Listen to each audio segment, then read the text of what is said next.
Ассалаумағалейкум, армағызы арнамызға қош келдіңіз. Несием бар, көңіл күйім жай таппайды. Мәдина Әбілқасимова тың мәлімдеме жасады.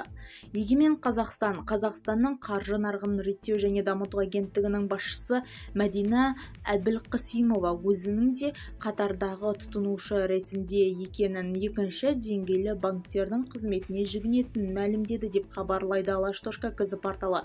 Журналистермен кездесу барысында ол несие алу тәжірибесі мен банктердің цифрлық қызметтерін пайдалану деңгейіне тоқталды. Агенттік төрайымы қаржылық мониторинг міндеттемелеріне жауапкершілікпен қараудың маңыздылығы ерекше екенін атап өтті. Ведомство басшысы заманауи банк технологияларының дамуына оң баға беріп, мобильді қосымшалар арқылы түрлі транзакциялар жасаудың қолайлылығы менен тілге тиек етті.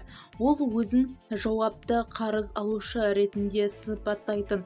Сонымен қатар Мәдина Әбілқасимова қарыз жүктемелерінің жеке психологиялық жай-күйіне қалай әсер ететінін жасырмады.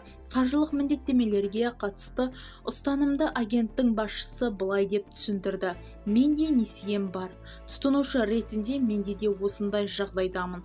Мен бірнеше рет несие алдым. Оларды толық өтемейінше көңілім жай таппайды. Бұл мәлімдеме елдегі қарыз жүктемесі менен банк жүйесінің ретті мәселелерін талқылауының жатқан тұста жасалды. Мәдина Әбілқасимованың айтуынша, цифрландырудың жоғары деңгейде қаржылық қызметтерге қол жетімділікті арттырғанымен әрбір азамат қарыз алу үшін өз кезегінде өз міндеттерін дұрыс бағалауы қажет. Қазіргі уақытта агенттік халықтың шамадан тыс несие алуын шектеуге бағытталған жаңа реттеу тетіктері әзірленуді жалғасып жатыр. Бізді тамашалауды жалғастырыңыз, сау саламат болыңыз.